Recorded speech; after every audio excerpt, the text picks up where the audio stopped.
Hi everyone. Have you ever wondered how can you build muscle and lose fat at the same time?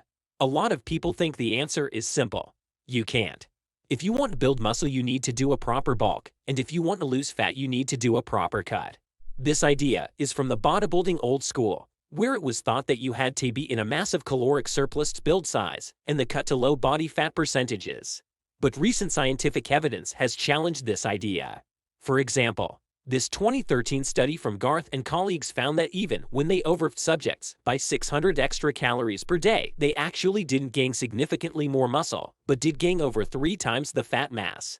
That's why I always tell you don't need to bulk on thousands of calories. Just a slight surplus, 200 to 300 calories, is more than enough to build muscle, without putting on unwanted body fat. This is what is called body recomp or main gaining. In fact, it's perfectly possible to build muscle without a large surplus or even without any surplus at all, because fat tissue and muscle tissue are separate systems. The difference between the two is that body recomp requires you to lose body fat while building muscle. Instead, main gain means you're comfortable with your body fat and you want to build muscle without altering your body fat percentage. Now we're focusing only on body recomposition. So, let's cover the situations where I think recomposition makes the most sense. First of all, new lifter can build muscle and lose fat at the same time quite easily, because, as a new lifter, you're the most primed for muscle growth you'll ever be. This means that calories can be pulled from stored body fat to fuel the muscle building process with just basic progressive resistance training and a reasonable diet. Second case, overweight individuals. They have very large energy reserves stored in body fat they can eat in a caloric deficit and still have plenty of stored energy to fuel the muscle building process. Third case, to trained individuals who got jacked, but then stopped training due to injury or other commitments. They are in a similar situation to the new trainee. Also, they are going to experience muscle memory, so they'll put back the muscle mass they lost pretty quickly. The last case is people using PED. These compound steroids allows most people to build a lot of muscle very quickly, allowing the body to tap into fat stores to fuel muscle building.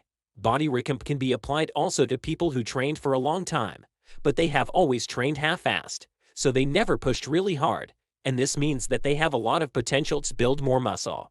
A lot of people can experience body recomposition when they start paying attention to improve their nutrition, training, and recovery. So, I think there's really only a tiny subset of the population that wouldn't benefit from recomposition, and those are truly advanced trainees already with perfectly optimized training and nutrition who are near their genetic ceiling for muscle growth. But this is a really small percentage of gym goer. So, how do we do body recomposition? Let's break it down into 5 simple steps. First, you need to recognize that training is the driving force of body recomposition. If you don't train hard, providing stimulus to muscle to grow, you can't expect to recomp. So, it's important to progressive overload during your workout, using proper form and intensity technique in order to keep giving your muscles new stimulus to grow. Once you have the fundamentals in place, fine-tune your volume to fit your advancement level. Generally speaking, 10 to 20 sets per body part per week is a good ballpark for most people and most muscles. Next, you need to decide on a primary goal, even though you may want to do both at the same time. It's important to establish which is more important to you. If your primary goal is to build muscle, you should enter a slight caloric surplus, adding 5 to 25% to your maintenance intake. If your primary goal is to lose fat, you should enter a slight caloric deficit, slashing 10 to 20% off your maintenance intake. The more fat you have to lose, the bigger the deficit should be, but never go beyond 1,000 calories of deficit, otherwise you risk to not be able to sustain the diet and training. Next, you need to set up your macronutrient targets. So for protein, aim to eat 1 gram of protein per pound of body weight, or 2.2 gram per kilo. If you're obese, then aim to eat 1 gram of protein per centimeter of height. From here, you want to determine your fat and carbs intake. The setup depends if you like more the keto diet or having more carbs. If you want to go with higher carbs, make sure you eat at least 20% of calories from fats, preferably from quality fats, like fatty fish, oil, avocado, nuts. The 5th and final step to body recomposition is to pay attention to the details, like getting proper recovery, get enough sleep, get a proper training plan, making sure you use proper form and technique during exercises. Sleep is the most underrated factor when it comes to training and transforming your physique.